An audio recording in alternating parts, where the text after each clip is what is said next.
우리 오늘 같이 살펴볼 성경 본문 말씀은 시편 73편 23절에서 28절입니다.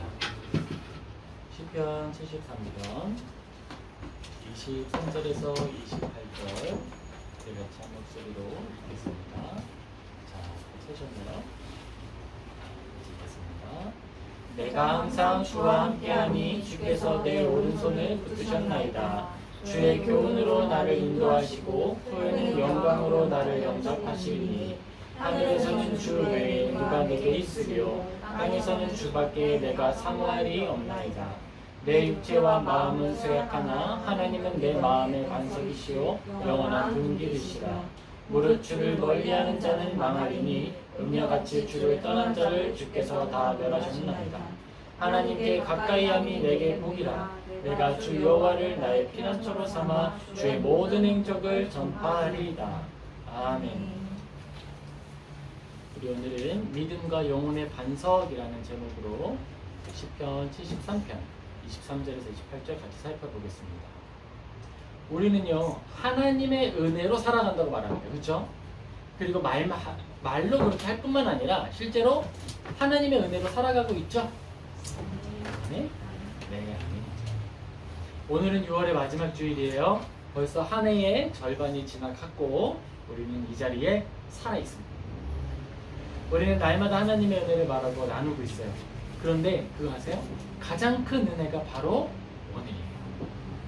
바로 오늘이에요. 나에게 일어난 가장 큰 기적이 바로 오늘이에요. 하나님은 많은 죄악과 실수, 실패 그 모든 게 있음에도 불구하고 우리를 붙드시고 인도하셔서 오늘 이 자리에 세우셨다라는 거예요. 다 헤아릴 수 없는 것이 은혜인데 그 중에 가장 큰 은혜가 바로 오늘도 살아있는 우리들입니다. 오늘도 나를 참아주셨구나 라고 하는 것에 감사하는 우리 모두 되기를 예수님의 이름으로 축복합니다. 우리는 오늘 시편 73편을 같이 살펴볼 텐데요. 우리에게 주시는 하나님의 말씀을 들으면서 우리에게 은혜를 공급하시는 하나님의 그 은혜가 무엇이었는지 찾고 그리고 기쁨과 감사를 회복할 수 있으면 좋겠어요. 이 기쁨과 감사는요 우리가 늘 찾고 누려야 되는 겁니다. 그 좋은 비유 있잖아요. 클로버가 많이 피어있는 그 들판에 달려나가서 우리는 뭐만 찾고 있어요? 네잎클로버만 찾고 있어요.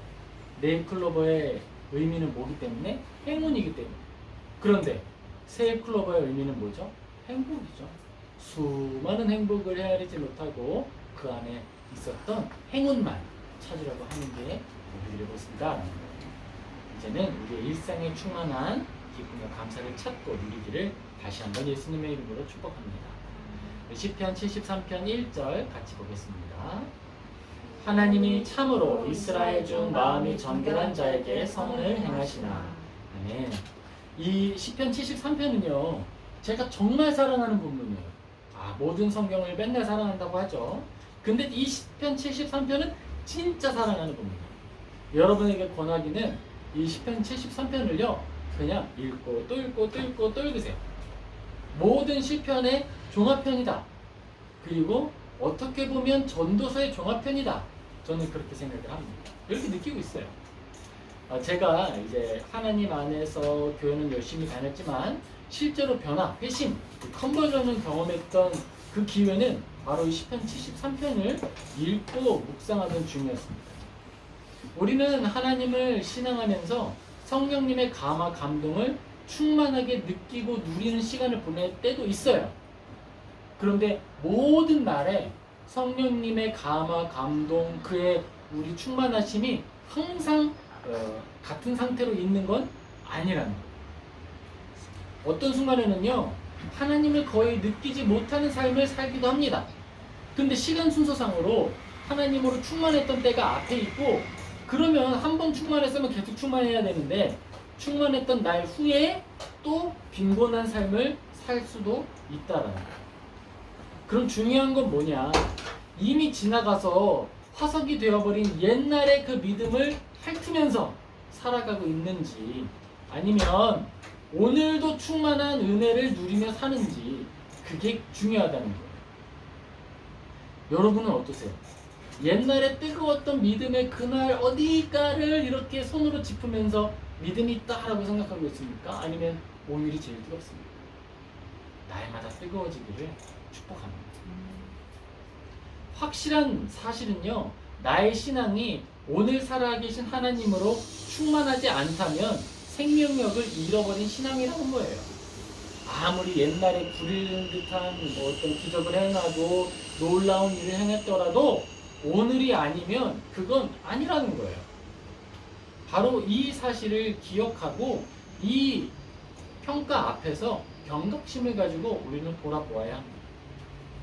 우리는 내 마음이 과연 하나님으로 오늘 충만한지 확인해 봐야 한다라는 거예요. 시편 73편의 기록자는 이렇게 얘기합니다. 하나님은 마음이 청결한 자에게 선을 행하십니다 라고 이야기하고 있습니다. 자, 이 고백은 지금 어느 시점을 하는 거예요? 하나님은 예전에 마음이 청결한 자에게 선을 행하셨습니까? 아니면 지금만 마음이 청결한 자들에게 선을 행하십니까? 하나님 안에서. 언제나죠, 언제나. 창조 이전의 시기로부터 사람을 아직 만들기 전부터 하나님은 마음이 청결한 자에게 선을 베푸시는 하나님이었어요. 변함이 없으시다라는 거예요. 아직 모든 것들이 완성되지 않은 날로부터 지금까지 영원토록, 그 이후로도 영원토록 마음이 청결한 자에게 선을 행하시는 분이 바로 하나님이십니다. 이건요, 확실한 사실이고 진리예요. 이 진리라는 것이 뭐냐면 시간이나 환경에 영향을 받지 않고 영원히 변하지 않는 사실을 의미합니다. 하나님이 마음이 청결한 자에게 선을 베푸시기를 기뻐할 뿐만 아니라 실제로 베푸신다라고 하는 건 시간이나 환경에 따라서 변화하지 않는 고정된 진리라는 거예요. 근데 우리는 어때요? 우리 어떻게 생각하죠? 하나님으로부터 오는 선한 것들을 받기 원하죠. 하나님이 나를 위해서 그의 선한 능력을 사용해 주시기를 원합니다. 그렇죠?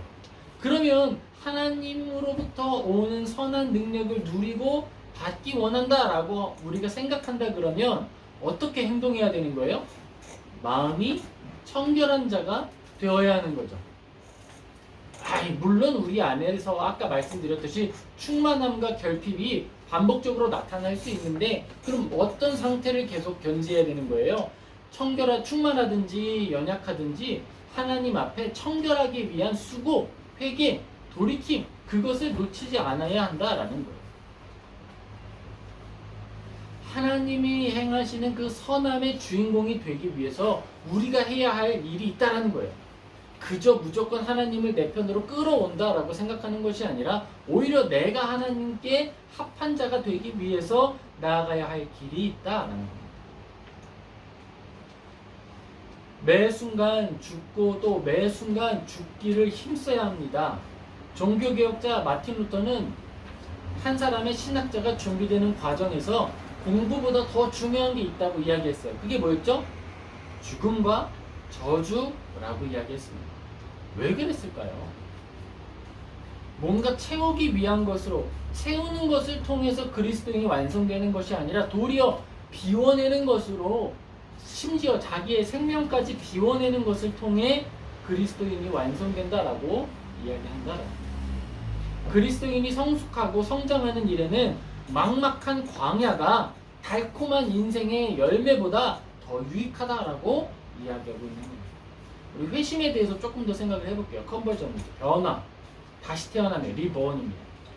회심은 무엇입니까? 회심은요, 삶의 경향성이 변하는 거예요. 그러니까 내가 추구했던 성공, 어떤 화려해지는 것, 높아지는 것, 많아지는 것, 그런 삶의 경향성이 변하는 거예요.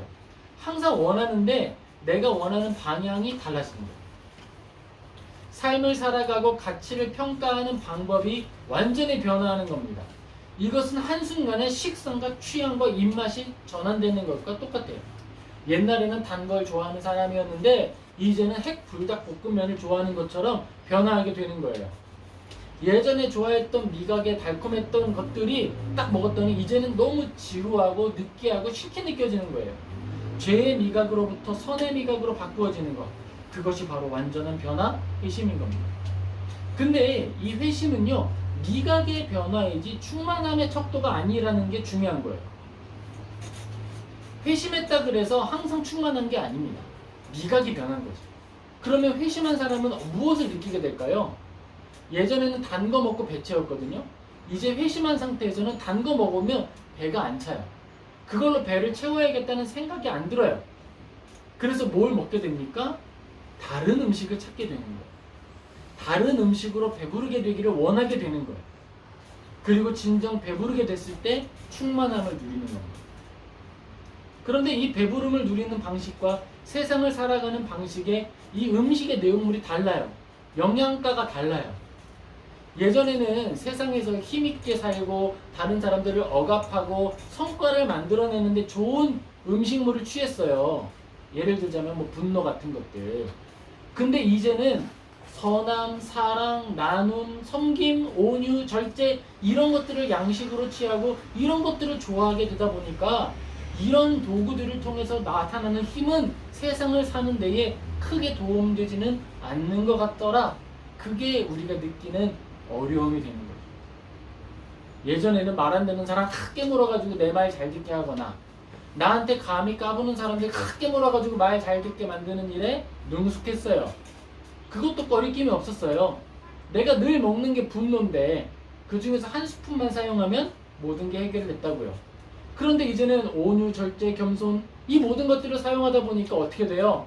말 안 듣는 사람이 점점 더 기고만장해지는 거죠. 어려워지는 거예요. 하지만 내 미각이 말해줍니다. 그게 좋은 거야. 그게 바로 회심이에요. 요한복음 3장 3절 우리 같이 읽겠습니다.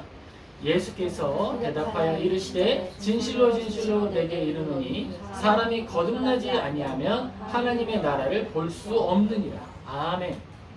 하나님의 나라를 본대요. 하나님의 나라가 뭐예요? 연약한 자들, 불쌍한 자들, 어려워 보이는 자들 그런 이들이 나를 통해 힘을 얻는 거예요. 옛날에는요 좀 모자라 보이고 덜 떨어져 보이는 사람들한테 채찍질하는 나였거든요. 이제는요 그들을 싸매고 돌보고 채우고 오 잘했어 힘내 잘해보자 하면서 나아가는 거예요. 옛날보다 성과나 반응은 느려요. 성과나 반응은 느리지만 뭐가 다릅니까? 영혼이 살아난다는 게 다릅니다. 영혼이 살아나는 거예요. 인내와 절제와 온유를 사용했더니 옛날보다 성과가 나타나는 데까지의 시간은 오래 걸리지만 성과와 함께 영혼이 살아나더라. 그것이 바로 우리가 보는 하나님의 나라입니다. 그게 하나님의 나라를 보는 거예요. 우리는 거듭나지만 또한 변하지 않는 게 있어요. 죄인 중에 괴수라고 하는 상태가 변하지 않습니다. 컨버전은 나의 미각, 영혼의 미각이 변화하는 것이고 미각의 방향성이 전환되는 거예요. 하지만 죄인 중에 괴수라고 하는 육체적 상태, 이 본성적 상태의 사회적 지위는 변하지 않습니다. 내가 회심했다 그래서 내가 사채업자였다가 갑자기 자선가로 변하지 않는 거예요. 사업자 증명서를 딱 떼면 여전히 나는 사채업자로 나오게 되는 거예요. 내가 살아낸 삶의 경험들주의 한 번에 없어지지 않습니다.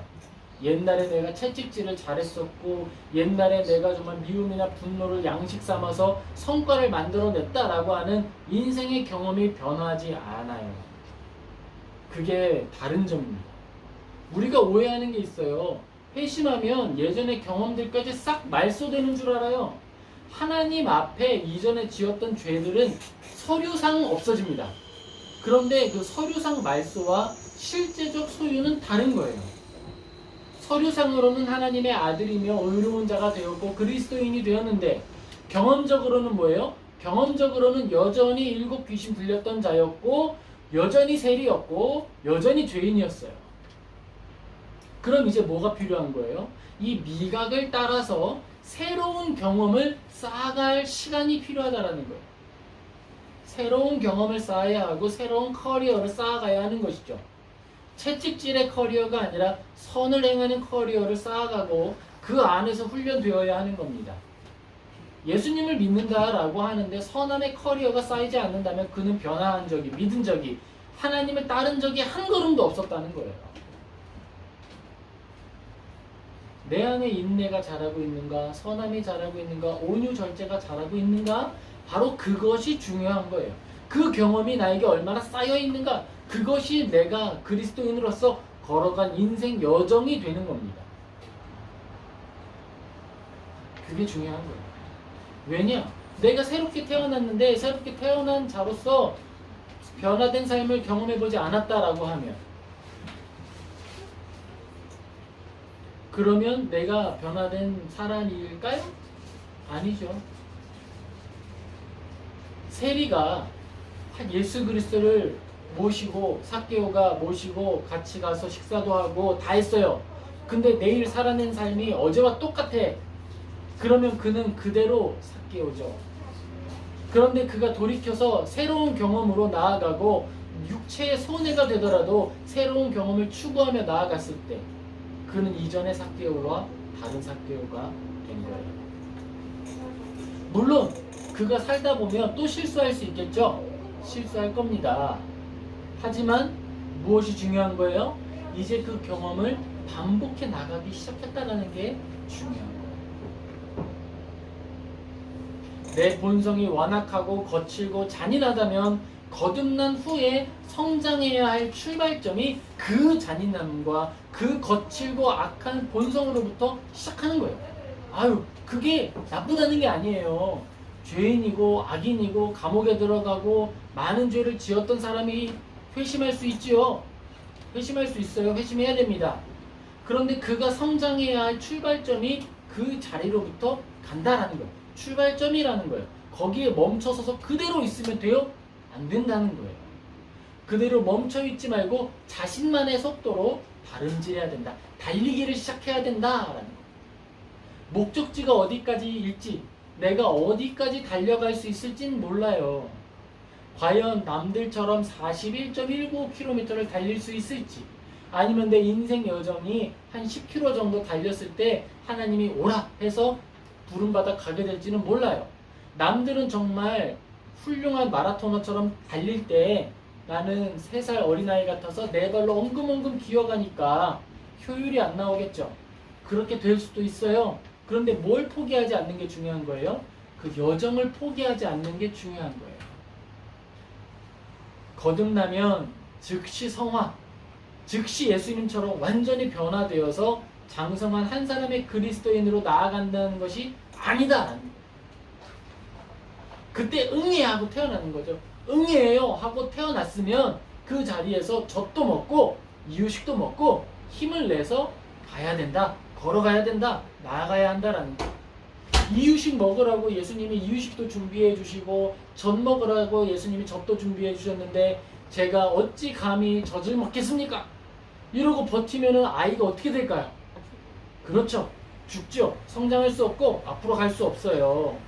그러니까 우리는 태어났으면 뭘 먹어야 돼요? 정해주신 음식을 먹어야 돼요. 너는 3살짜리 아이다. 아니 너는 이제 갓 태어났다. 그럼 너는 젖을 먹어야 된다. 근데 어린아이가 이러는 거예요. 아, 내 수준의 젖이라니요. 삼겹살 주십시오. 먹으면 큰일 나는 거예요. 탈 나는 거예요. 자기의 수준에 맞는 양식을 통해 성장하고 우리의 육체가 충분히 소화할 능력을 갖춘 후에 음식을 더 많은 걸 먹고 더 큰 걸 누리고 힘있게 달려가는 거예요.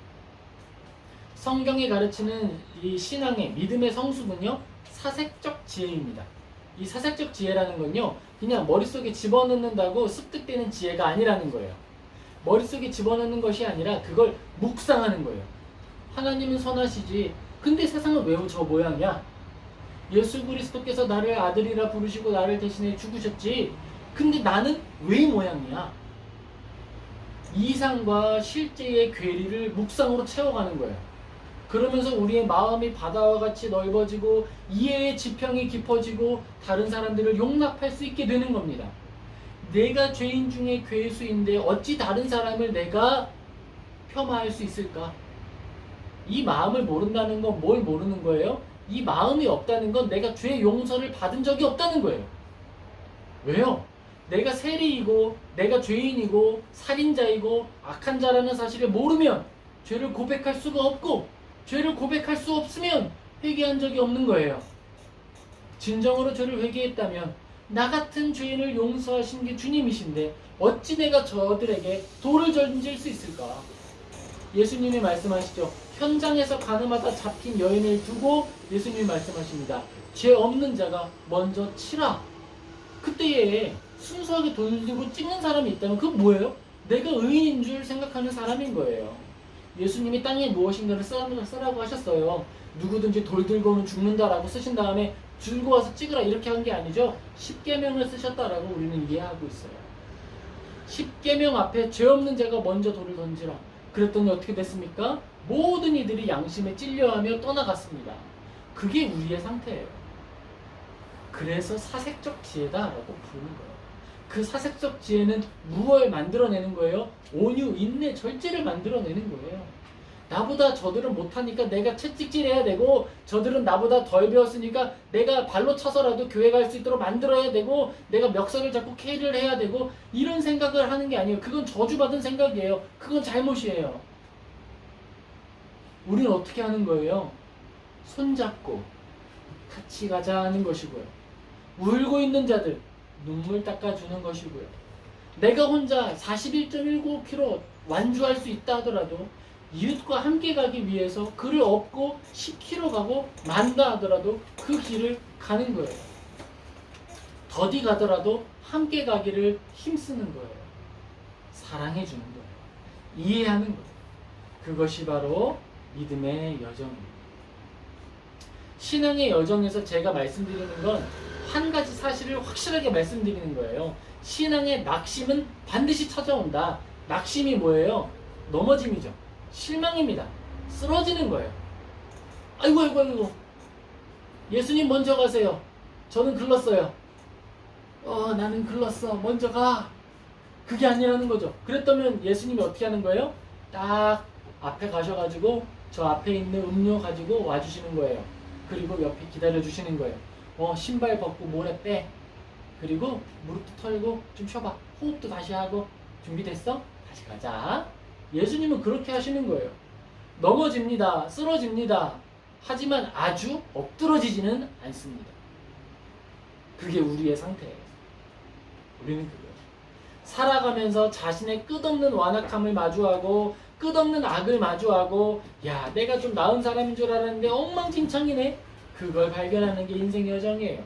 하지만 뭘 하지 않는 거예요? 포기하지 않는 거예요. 나만의 속도로 걸어가는데 그걸 포기하지 않는 거예요. 예수님 제가 41.19km나 달려가야 되는데 제가 뛰는 모습을 실제로 보니까 이거 완전 내 발로 기어가는 거군요. 남들 다 뛰어가는데 저 혼자 엎드려서 전진 앞으로 하고 있습니다. 모자란 사람입니다. 제가 이제 영상을 아무튼 멀리서 같이 예배드리는 분들과 함께 하려고 영상을 찍어요. 영상을 찍고 나면 내가 항상 편집을 하거든요. 그때 기도해요. 자, 이런 것도 사역자라고 하나님 쓰시네요. 설교 못해 죄송하고 모자람이 있어 죄송합니다. 정말 뭐 다른 사람들은요 막 설교 한번 쫙 하면 막 회식 막 3,000명씩 하고 베드로 막 있잖아요. 막 어떤 사람들 막 유력하게 막 엄청 능력 있게 설교한단 말이에요. 근데 나는 뭐예요? 그래 안 돼. 나만의 속도가 있는 거예요. 나의 속도는 엉금엉금 기어가더라도 내가 받은 은혜의 속도인 거예요. 그게 나의 삶이에요. 우리의 삶이에요. 포기하지 않는 거예요. 애초에 하나님께 받은 말씀을 삶에 적용하지 않는 사람은요 성숙해야 한다는 사실도 모릅니다. 인내해야 한다는 사실을 몰라요. 우리가 예수님을 닮아가야 한다는 사실을 알지 못합니다. 그리고 또 뭘 몰라요? 인내와 절제를 모르고요 다른 사람 용서할 줄을 몰라요. 그러면 안 돼요. 진짜 용서받은 사람, 진짜 은혜 받은 사람, 진짜 컨버전 된 사람은 다른 사람을 용납하는 사람이에요. 은혜의 미각이 변했다니까요. 옛날에는요 얘 내 성격이 거슬리면 확 찔러서 확 죽여버려야 직성이 풀렸고 속이 시원했고 내 입이 좋았어. 그게 단 걸 좋아하는 상태예요. 근데 이제 변화하고 났더니 입맛이 변했더니 실수하는 친구한테 괜찮아? 말을 하는 게 내 입맛에 더 좋아. 일 잘 안 돼도 되고 일 더디게 돼도 되고 모자람이 있어도 되는데 그 사람한테 한마디 싫은 소리 하는 게 싫은 거예요. 내 입맛에 안 맞아. 그게 바로 변화된 사람이에요. 그게 바로 변화입니다. 자신이 얼마나 악한지 더러운지 추한지 성경의 거울에 비추어서 나를 돌아보는 것이지 남한테 딱 보는 게 아니에요. 악마여 물러가라 하고 이렇게 비추는 게 아니다라는 거예요. 너는 네 모습을 보아라 라고 성경을 사용하는 게 아닙니다. 성경은 어떻게 쓰는 거예요? 나를 이렇게 보는 거예요. 아이고 여기 뭐가 묻었었네 떼고, 여기 너무 부끄럽게 뭐가 더러운 게 많이 묻었었어 닦아내고.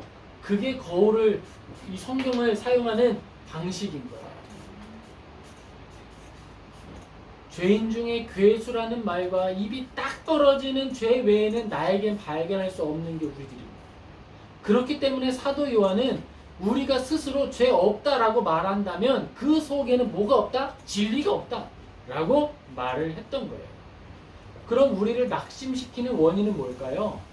나를 낙심시키는 원리는요, 두 가지인데, 먼저는 내 안에 가득한 나의 죄, 내 안에 가득한 나의 연약함, 이것이 첫 번째 낙심의 도구이고, 두 번째는요, 세상의 부조리예요.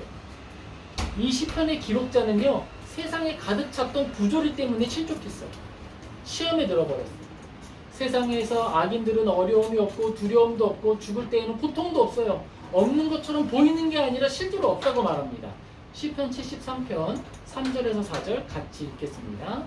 이는 내가 악인의 형통함을 보고 오만한 자를 질투하였음이로다. 그들은 죽을 때에도 고통이 없고 그 힘이 강건하며. 믿음을 가진 사람이 세상의 이치를 잘 모를 때에는요, 많은 환상을 가질 수 있어요. 하지만 세상을 바라보고 깊이 이해할수록 우리는 더 많은 부조리를 발견합니다.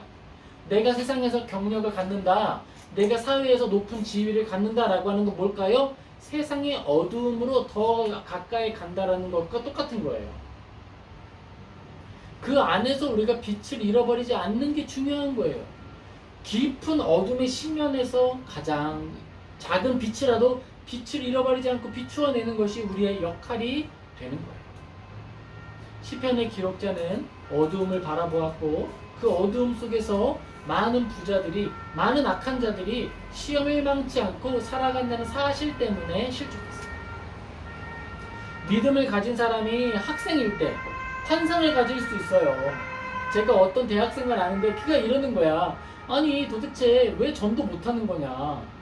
그냥 나는 내가 설득하면 누구나 다 예수님 믿을 것 같은데 왜 설득을 못해? 이렇게 얘기를 하는 거예요. 속에서 천불이 나더라고. 아니 그러면 선교사님들이 능력이 없어서 복음을 못 전하냐? 그 친구는 뭘 모르는 거예요? 아직 세상의 어두움에 가까이 안 걸어가 본 거예요. 그 안에 어두움이 어디까지 깊어 있는지, 사람의 본성이 어떻게 흘러가고 있는지를 아직 모르기 때문에 아주 희망적인 눈으로 세상을 바라보는 거예요. 나도 그랬어요. 내가 정말 악한 인간이기 때문에 내가 회심했는데 나는 시편 73편 설교만 하면 모든 사람들이 당장 회심할 거라고 생각했다고요. 그런데 세상의 어두움에 걸어가고 나의 어두움을 조금 더 직면하고 보니까 내가 회심한 게 은혜라는 사실을 알게 되는 거예요. 내가 그동안 하나님의 은혜 가운데 보호받고 있었다라고 하는 걸 알게 되는 거예요. 바로 그 사실을 우리는 알고 감사하게 되는 겁니다. 이 세상에 살아가다 보면요, 여러분을 찾아오는 부조리가 있어요. 부당함이 있어요.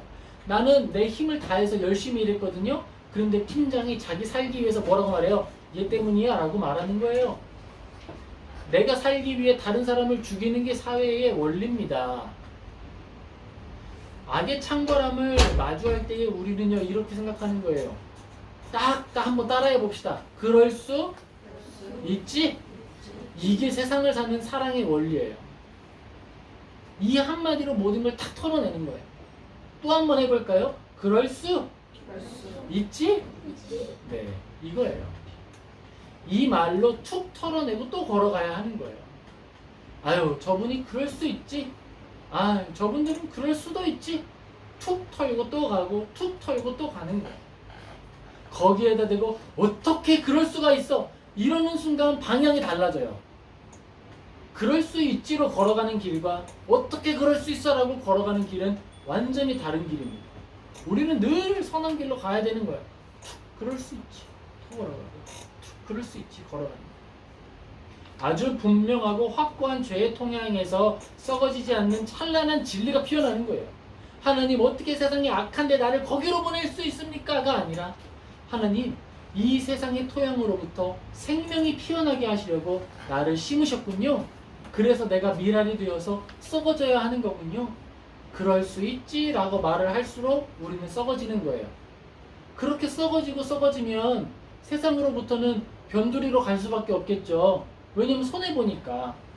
그렇게 하나님은 우리를 변두리로 보내시는 거예요. 그렇게 우리는 미랄이 되어서 썩고 썩는 거예요. 그렇게 되면 우리는 없어집니까? 예, 없어지는데요. 없어진 후에 거기에서 생명이 돋아나는 거예요. 진리가 피어나는 거예요. 살아낸 진리가 피어나고 사색적 지혜, 바로 그것이 나타나게 되는 겁니다. 모든 죄보다 크신 하나님을 경험하게 되고 죽어가는 그 자리에서 죽지 않도록 지탱하는 하나님을 경험하게 되는 거예요. 부조리와 죄를 직시한다라고 우리 믿음이 없어지지 않습니다. 어떤 사람들은 말해요. 세상이 너무 어둡기 때문에, 나의 연약함이 너무 악하기 때문에 그걸 똑바로 바라보면 믿음을 잃어버릴 거라고 말해요. 그런데 하나님은 그렇게 연약한 분이 아니에요. 왜냐? 나의 그 추악한 죄를 용서하시려고 십자가에 달려 죽으셨거든요. 그러니까 우리는 나의 죄를 끝까지 눈으로 보고 끝까지 십자가에 들고 가라고요. 예수님은 씻어주십니다. 우리에게 주어진 믿음은요, 고난 앞에서 실망하는 믿음이 아니에요. 고난을 이기는 믿음이고요. 고난을 넘어서 죽음을 이기는 믿음이 바로 우리가 소유한 믿음인 줄 믿으시기를 예수님의 이름으로 축복합니다. 시편 73편 12절에서 15절 같이 읽겠습니다. 볼지어다 이들은 악인들이라도 항상 평안하고 재물은 더욱 불어나도다. 내가 내 마음을 깨끗하게 하며 내 손을 씻어 무죄하다 한 것이 실로 헛되도다. 나는 종일 재난을 당하며 아침마다 징벌을 받았도다. 내가 만일 스스로 이르기를 내가 그들처럼 말하리라 하였더라면 나는 주의 아들들의 세대에 대하여 악을 행하였으리이다. 아멘. 그리스도인에게 주어진 소망과 기쁨은 무엇일까요? 이 소망과 기쁨이야말로 논리와 이성으로 설명할 수 없는 견고한 은혜입니다. 시편 기록자가 이야기하고 있어요. 내가 만약에 악인들을 논리적으로 생각했다라고 하면 그들을 따라했을 거예요. 내가 그들을 따라했다라고 하면 오히려 믿음을 가진 형제 자매들에게 악을 행했을 거라고 이야기하고 있어요. 시편에 나타난 이 사람은 오늘 아침 일어나자마자 어떤 일을 경험합니까? 징벌을 경험합니다. 아침에 딱 눈 떴더니 뭐가 보이는 거예요? 나를 짓밟고 올라가 승승장구하고 있는 직장 상사가 보이는 거예요. 나랑 동기로 입사했는데 나를 팔아넘기고 나를 속이고 나를 이용해 먹고 승승장구하는 사람이 내 상사가 돼가지고 오늘도 좋아. 막 때리. 열심히 일해야지. 배터리인 줄. 쭉쭉 빨리는 거예요. 쭉쭉 빨려요. 아침마다 징벌을 당한다라고 이야기합니다. 그런데 내가 실력이 없거나 싸울 줄 모르는 게 아니죠. 약점을 안 잡고 있는 게 아니죠. 내가 이걸 휘두르기만 하면 근데 내려놓는 아침마다 징벌을 받아나 내려놓는 그럴 수 있지. 또 털고 가는 거. 그게 견고한 은혜라는 거예요. 이성적으로 알아서 그걸 하는 게 아니라 내 미각이 그걸 원하기 때문에 난 내 좋은 일 하는 거예요. 너 좋아서 하는 건데 멍청이라서 하는 게 아니라 좋아서 하는 거예요. 그게 우리가 받는 거죠. 이해하지 못해요. 내가 이걸 왜 좋아하는지 나도 몰라. 분명히 나도 탁월한 사람 되는 거 좋아하고 유명한 사람 되는 거 좋아하거든요. 근데 왜 그런지 몰라. 자꾸 낮아진 자리로 가게 되는 거예요. 육체의 슬픔이나 고통보다 하나님께 속한 가치를 더 높은 가치로 생각하게 됩니다. 세상에 미련하다 말하고 나를 평가하고 스스로도 바보 천치다라고 나 스스로 생각하는데 그래도 그게 좋다고 그 길 가고 있어요. 그게 우리의 길이에요. 세상에서 가르쳐주지 않는 지혜를 따라서 우리는 더 높은 영광을 생각하고 더 높은 일들을 추구하며 살아갑니다. 요한복음 3장 6절에서 8절 같이 읽겠습니다. 육으로 난 것은 육이요 영으로 난 것은 영이니 내가 내게 거듭나야 하겠다라고 말한 것을 이상히 여기지 말라. 바람이 임의로 불매 내가 그 소리는 들어도 어디서 와서 어디로 가는지 알지 못하니 성령으로 난 사람도 다 그러하니라. 네. 성령으로 난 사람은요 어떻게 그런 생각을 하게 됐는지 이유를 찾을 수가 없어요. 얼마나 찾을 수가 없냐 하면 나도 몰라. 그 일을 하고 있는 나도 몰라. 어디로부터 이 생각이 왔고 어떻게 흘러가는지 나도 몰라. 성경이 알려줍니다. 하나님으로부터 왔다라고 말해줘. 그리스도인의 선택과 삶의 내용이 무엇을 붙들고 나아가는지 세상은 알지 못하지만 우리는 알고 있어요. 예수 그리스도의 십자가로부터 왔다라고 하는 걸 알고 있어요. 이 땅을 살아가던 어부들이 있었어요. 어부들. 그 어부들이 있었는데요. 어느 날 자기 부모와 자식을 다 버리고 예수라는 사람을 따라가요.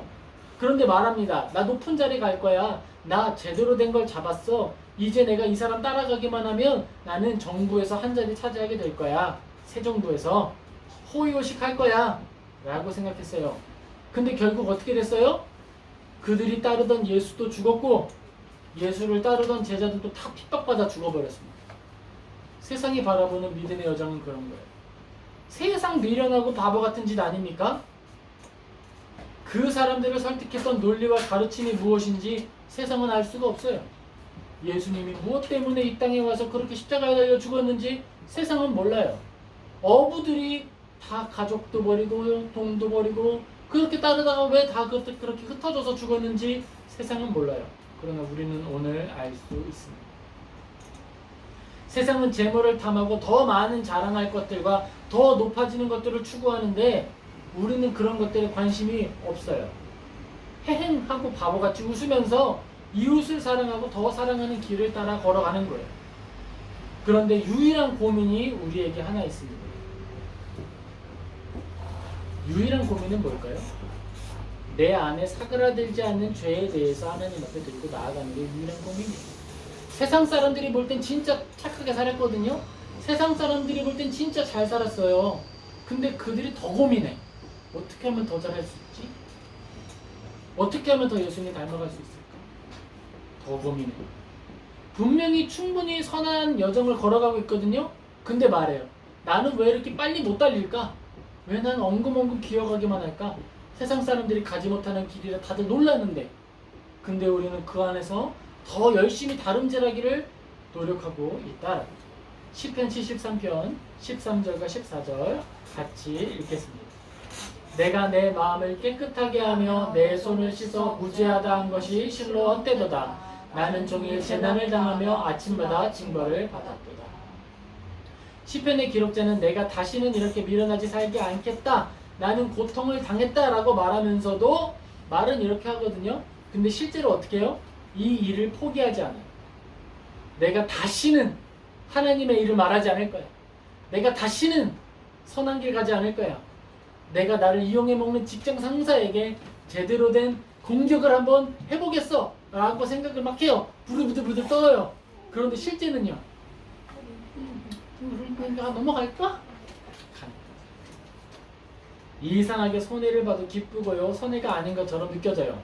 육체는 비명을 지릅니다. 분명히 질러요. 흰머리가 돋아나요. 스트레스 받아서.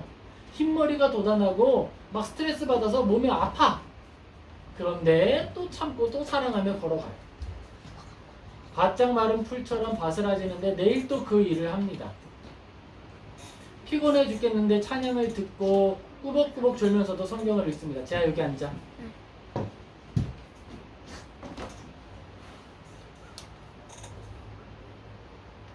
이 일이 아니면 소망이 없는 것처럼 절박하게 매달리는 거예요. 이때 믿음을 지키는 주체가 누구입니까? 하나님이시죠. 내가 옳다 여긴 그 자리에 나아가면서 스스로에게 손해가 될 줄 알면서도 멈추지 않아요. 그게 바로 은혜가 되는 거예요. 제가 회심이라는 말을 사용했어요. 이 회심은요, 마음에 새로운 감각이 생기는 것인데 이 감각은 내버려두면 약화되는 거예요. 내버려두면 약화됩니다. 하나님이 우리 속에 창조해진 그 새로운 마음은요, 은혜의 수단을 지속적으로 사용할 때에 강화하고 성장하는 거예요. 회심했다 하더라도 은혜의 수단을 쓰지 않으면 선하게 될 수가 없습니다. 변화될 수가 없어요. 성장할 수가 없습니다. 누구나 좋았던 옛 믿음의 자리는 있을 수 있어요. 그런데 그걸 지금도 유지하지 못하는 건 믿음의 양식을 먹지 않았기 때문인 거예요. 그것으로 족하다라고 생각해서 먹지 않았기 때문에 그들은 더 이상 좋은 것들을 추구할 수가 없었던 거예요. 말씀은 듣는 말씀과 보이는 말씀이 있습니다. 성찬을 통해 맛보아 아는 말씀이 있는 거예요. 우리 안에 주어진 은혜의 생명을 강화하고 더 풍성한 열매를 맺기 위해 노력해야 하는 거예요. 회심한 우리의 마음이 자신의 더러움을 직시하지 않으면 회개하는 방법을 잊어버리게 됩니다. 성경을 읽지 않으면요, 나 스스로 괜찮은 사람이라고 착각해요. 그러면 회개하지 않아요. 그러면 칼이 어디로 휘둘러져요? 다른 사람들에게 휘둘러지는 거예요. 꼴값이죠. 그거는 꼴값이에요. 나의 모습을 제대로 알지 못하는 거예요. 박윤수 목사님이 설교하시면서 설교 제목을 이렇게 하셨습니다. 네 꼴을 보아라. 은혜를 받겠느냐? 이게 설교 제목이었어요. 목사들한테 하는 설교들이었거든요. 그런 우리의 모습을 돌아보아야 하는 거예요. 회개는 겸손을 열매 맺는 은혜의 도구이며 하나님 앞에 깨끗한 마음을 갖추는 유일한 도구입니다. 그러니까 그 회개는 더더욱 힘써서 사용해야 하는 거예요. 이만하면 됐지가 아니에요. 이만하면 됐지가 아니에요. 이만하면 됐지라는 생각이 든다면 아직 성경 덜 읽은 거고 내가 지금 말씀 볼 때가 됐구나라고 생각해야 되는 거예요. 이만하면 됐지가 아닙니다. 성경 읽어야 하는 거예요. 내가 죄인이라는 사실을 이제 또 느낄 때가 됐구나. 내가 거울 안 봤구나. 그걸 생각해야 하는 거예요. 시편 14장 3절입니다. 같이 읽겠습니다. 다 치우쳐 함께 더러운 자가 되고 선을 행하는 자가 없으니 하나도 없도다. 선을 행하던 사람들도요, 악인들의 번창함 앞에서 자기의 본성과 자기가 잘하는 악의 무기를 휘두르게 되는 겁니다. 아, 내가 다시는 선한 일 안 할 거야. 용서, 사랑, 이해, 이제는 다시는 안 할 거야. 그런 마음을 가지게 되면서 이제는 선을 행하는 이 능력이 점점점 퇴화하게 되는 거예요. 이런 마음이 들죠. 내가 칼을 얼마나 잘 휘두르는지 보여줘. 내가 은거 기인이었던 거야. 사실은 조용히 은거에서 조용히 사는데 알고 봤더니 칼 휘두르는 권법의 달인이었던 거죠. 저 사람은 한 번에 6번 휘두른다고 자랑하는데 나는 360번을 휘두를 수 있어요. 근데 단지 뭐 하는 거예요? 나는 은거 기인이라 참는 것 뿐이야. 본성을 드러내면 그때 세상이 뒤집어질 수도 있다라고 하는 걸 말하는 거예요. 기억의 저편에 넣어놓았던 옛 자아를 슉 꺼내드는 거예요. 엄청난 살인귀였던 사람이 마음 잡고 착하게 살아가는데 툭 건든 거지. 그때 장롱 안에 뭐가 들어있어요 지금? 옛날에 썼던 칼이 들어있어요. 이거 꺼내면 큰일 나요. 옛 자아를 꺼내면 마음이 훅 듭니다. 근데 우리는 뭐 하는 거예요? 뭐 하는 거예요. 로마서 3장 12절 같이 읽겠습니다. 다 치우쳐 함께 무익하게 되고 선을 행하는 자는 없나니 하나도 없도다. 우리의 본성입니다. 왕년에 칼 휘둘러 보지 않은 사람이 어디 있겠어요? 왕년에 17대로 싸워보지 않은 사람이 어디 있습니까? 우리 마음에 누구든지 헐크가 잠들어 있는 거예요. 제가 마블 영화를 또 엄청 재밌게 봤지 않습니까? 아이언맨은 또 제 열렬한 사랑의 대상이 됩니다. 그런데 거기에요 헐크가 있어요. 헐크의 주인공은요 브루스 배너라는 박사예요. 그가 이제 어떤 빔을 받고 그 안에 헐크가 살게 됐다라는 거죠. 헐크의 묘미가 뭐예요? 헐크는요 변신하면 이성이 없어. 그래서 아군하고 적군 다 큰일 나요. 다 큰일 나. 헐크가 나와서 일을 해결하기는 하는데 누구에게 더 유익이었는지 몰라. 그게 헐크의 매력이죠. 이 브루스 배너와 헐크의 관계는요 그리스도인과 우리 본성과 아주 유사합니다. 차이점이 있다면 뭘까요? 차이점이 있다면 헐크의 주인공 본체는 브루스 배너예요. 그런데 어떤 빔을 받아서 헐크가 튀어나오는 거지. 그런데 그리스도인은요 반대예요. 원래 우리는요 다 헐크예요. 다 헐크라서 마음에 안 들면 헐크 스매시 이러는 거죠. 헐크는 때린다. 헐크는 부순다. 헐크는 먹는다. 그렇게 살았던 우리들인데 예수님을 만나서 갑자기 헐크가 슈르륵 작아져가지고 브루스 배너 박사가 되는 거예요. 근데 살아가는 현실은 어때요? 다 헐크들이야. 그러니까 어떻게 돼요? 자꾸 치이죠. 자꾸 치이면서 그 안에 본성이 가끔 나와. 헐크 생각났다 이러면서 헐크 때린다 막 이런다고요. 그게 그리스도인의 모습이에요. 고린도전서 15장 31절에 바울이 이렇게 얘기합니다. 형제들아 내가 그리스도 예수 우리 주 안에서 가진 바 너희에 대한 나의 자랑을 두고 단언하노니 나는 날마다 죽노라. 바울이 말하는 거예요. 나는 죄인 중에 괴수다. 바리새인들 너희들 싸움 좀 잘해? 근데 내가 진짜 싸움을 시작하면 더 잘할 수 있어. 그런데 나는 날마다 죽는다라고 이야기합니다. 우리는 이 고백을 매일 고백하며 우리의 본성과 싸워야 하는 겁니다. 시편 73편 20절 23절 같이 읽겠습니다. 주여 사람이 깬 후에는 꿈을 무지함같이 주께서 깨신 후에는 그들의 형상을 멸시하시리이다. 내 마음이 산란하며 내 양심이 찔렸나이다. 내가 이같이 몸의 무지함으로 주 앞에 짐승이오나 내가 항상 주와 함께하니 주께서 내 오른손을 붙드셨나이다. 사랑하는 성도 여러분, 우리에게는 소망이 있습니다. 이 인생의 끝이 있다는 거예요.